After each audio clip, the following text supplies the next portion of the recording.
in all of the history of gain-of-function research, we can't point to a single good thing that's come from it.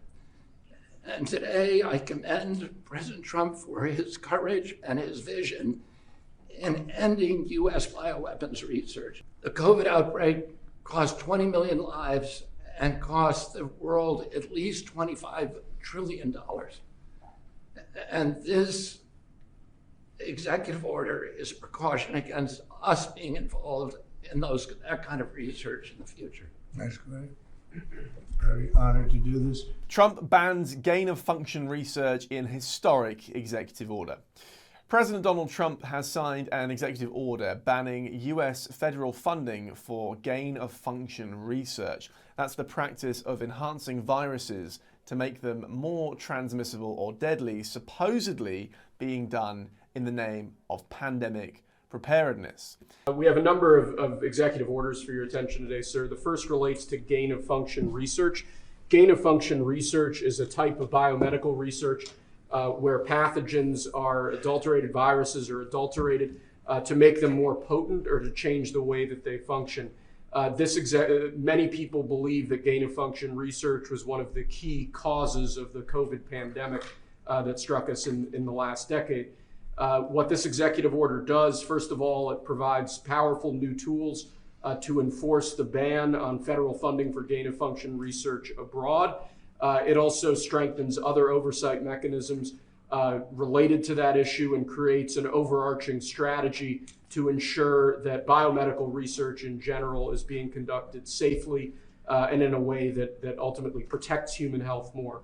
Announced at the White House on Monday, the order marks a dramatic policy shift from the Biden administration, with Trump declaring the move. It's a big deal. It could have been that we wouldn't have had the problem we had. A lot of people say that, sir. If we had this done earlier. Thank you.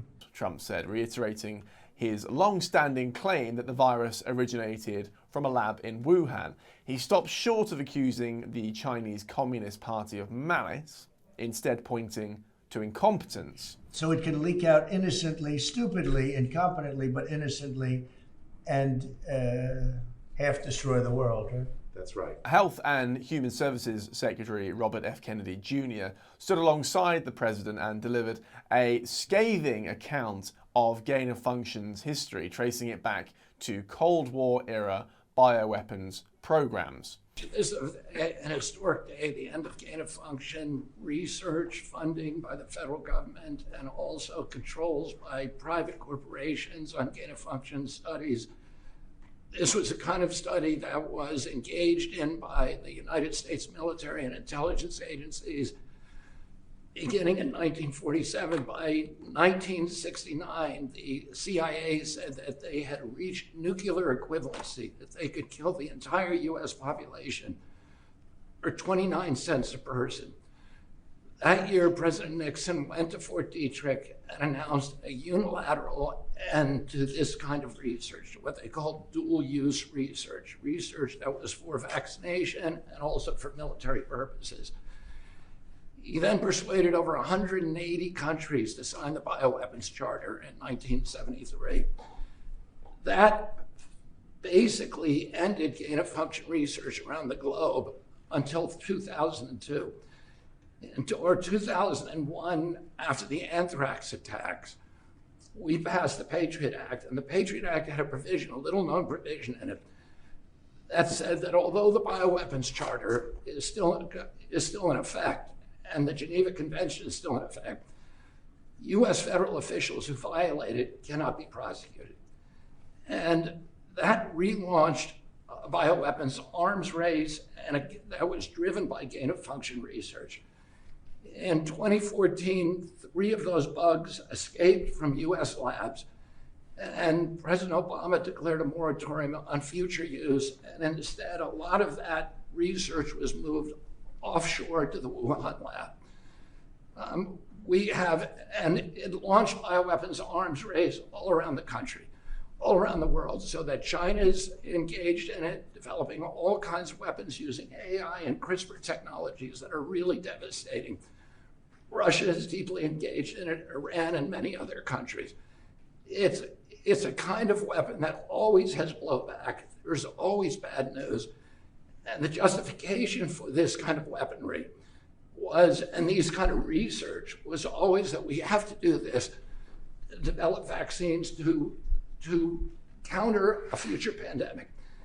In all of the history of gain-of-function research, we can't point to a single good thing that's come from it. And today, I commend President Trump for his courage and his vision in ending U.S. bioweapons research. The executive order does several things. It bans federal agencies from funding GOF projects at home and abroad, tightens oversight of risky biomedical research, and establishes a new framework for public accountability. Perhaps more significantly, it includes private entities working under federal contract, closing a loophole that previously allowed research to continue offshore even during moratoriums. There's no laboratory that does this right. There's no laboratory that's immune from leaks, and this is going to prevent those kind of inadvertent leaks from happening in the future and endangering humanity. The COVID outbreak cost 20 million lives and cost the world at least $25 trillion. And this executive order is a precaution against us being involved in that kind of research in the future. That's great. Very honored to do this. Marty, what do you have to say? It's unbelievable to think the entire nightmare of COVID was likely preventable. And you had good instincts early on, Mr. President, in suggesting it came from the Wuhan lab. That is now the leading theory among scientists. It was 5 miles from the hospital where it first broke out. So it's crazy to think that this entire nightmare was probably the result of some scientists messing with Mother Nature in a laboratory with technology exported from the United States, that is inserting a furin cleavage site. So I hope this does some good in the world, Mr. President. Thank you for doing it. Have you ever seen a headline so biased you couldn't help but laugh? Well, here's how you can cut through the spin and get a clearer picture of what's actually happening out there. We've all seen those news stories. Everything's a catastrophe. Facts are feelings, and even the weather becomes political. If you're tired of wading through sensational headlines and narratives leaning so far left they're practically falling over, consider our partner Ground News. Ground News isn't just another news source, it's a tool that lets you easily spot the spin. Take, for example, the Trump tariffs pause. This story had over 600 articles, 29% on the left, 54% centre, and 17% on the right. Left-leaning coverage, like Bloomberg UK, framed the EU's tariff actions as a measured retaliation to Trump's policies, emphasising the need for predictable trade conditions and using terms like onslaught to describe Trump's approach. Right-leaning outlets, such as the Daily Express, conversely characterised the EU as bottling under pressure and engaging in revenge that the EU merely matched, and highlighting China's high tariffs on US goods. With Ground News, you can quickly spot when a story is disproportionately covered from one side. They're handy bias ratings, which show purported news bias, and blind spot feed, a feed that you can see stories disproportionately covered by one side, make it easy to see what's being exaggerated, underreported, or simply misunderstood. What really convinced us to partner with Ground News is their commitment to transparency and clear information. In a time when algorithms feed us content designed only to hold our attention, not necessarily inform us, Ground News is genuinely refreshing. It's not about being unbiased, it's about clarity and balance. If you want to cut through sensationalism, visit ground.news/GBN or scan this QR code now to subscribe. You'll receive 40% off the Vantage plan, giving you unlimited ad-free access to news coverage worldwide. The GOF ban came alongside a second executive order aimed at restoring US pharmaceutical manufacturing. It streamlines permits, it strengthens inspections of foreign labs, and ends what officials described as a two-tiered system where American facilities were subject to surprise inspections while foreign ones were given advance warning. We have had this crazy system in the United States where American pharma manufacturers in the United States are put through the ringer with inspections. And the foreign sites get off easy with scheduled visits while we have surprise visits in the United States. Well, a scheduled visit is no inspection. So we are at the FDA delivering on this promise in the President's executive order and switching from announced to surprise inspections overseas. We're also not going to have our inspectors hanging out for 3 or 4 weeks. They're going to get in and out, and we're going to do more inspections with the same resources as a result. Good. Jay? I mean, I think it's very, very important that Americans have a drug supply, a pharmaceutical supply that they can count on. We saw during the COVID pandemic that the reliance on overseas production of pharmaceuticals led to the shortages of essential medicines, and that's happened over and over again. Making America produce the drugs that's long been able to produce is a huge priority, and this executive order the President just signed is going to make that possible. Now, the debate over gain-of-function research has been simmering for years, particularly since the COVID-19 pandemic. Now, at the heart of the controversy is whether US taxpayer money helped fund dangerous virus manipulation overseas, including at the Wuhan Institute of Virology. In 2021 and 2022, Dr. Anthony Fauci, then director of the National Institute of Allergy and Infectious Diseases, repeatedly denied under oath that the US had funded gain-of-function research in Wuhan.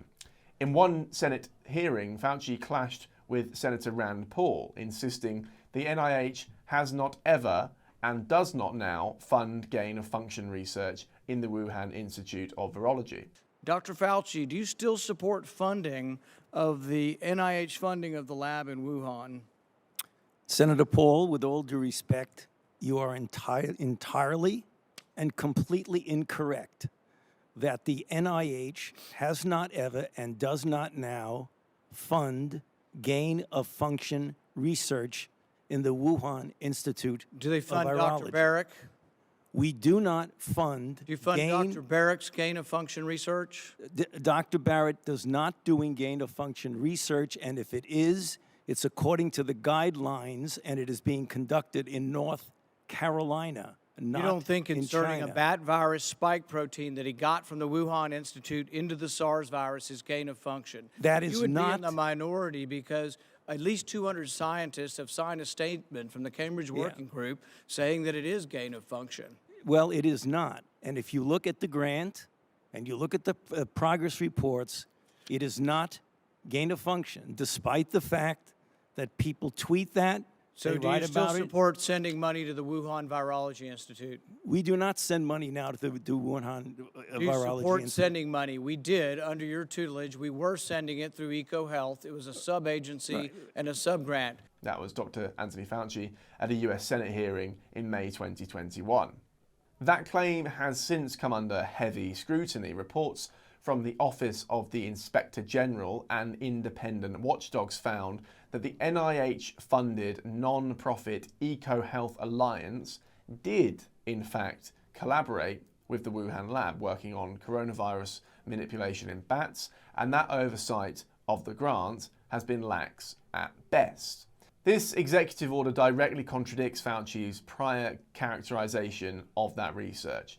In the White House briefing, during the announcement of the Improving the Safety and Security of Biological Research executive order, White House Staff Secretary Will Scharf plainly defined gain of function as Gain-of-function research is a type of biomedical research where pathogens are adulterated, viruses are adulterated to make them more potent or to change the way that they function. the work being done in Wuhan and funded, at least in part, through US channels, falls within that definition.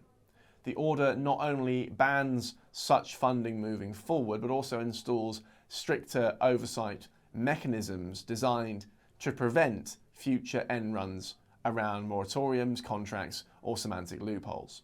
The belief that COVID-19 leaked from the Wuhan Institute of Virology was once dismissed by much of the media and the scientific establishment as a conspiracy theory. Over time, however, that view has shifted, with online outlets, intelligence agencies, and prominent scientists acknowledging a lab-based origin as not only plausible, but now widely accepted as the most likely. Still, hearing this perspective formally echoed from the White House represents a seismic shift. It's not just a ban on dangerous research, it's a public, on-the-record reframing of how the pandemic may have started and what may be done to stop it happening again. It's a hard reset, not just on scientific policy, but on the narrative that has shaped public understanding of the pandemic's origins for over 4 years. The lab leak theory has gone from fringe to front page, and now it's official US policy. With a stroke of the pen, Trump has done what years of hearings, headlines, and hesitations couldn't: end federal funding for the very kind of research some believe caused the pandemic. This isn't just a policy shift, it's a reckoning and a moment of political clarity.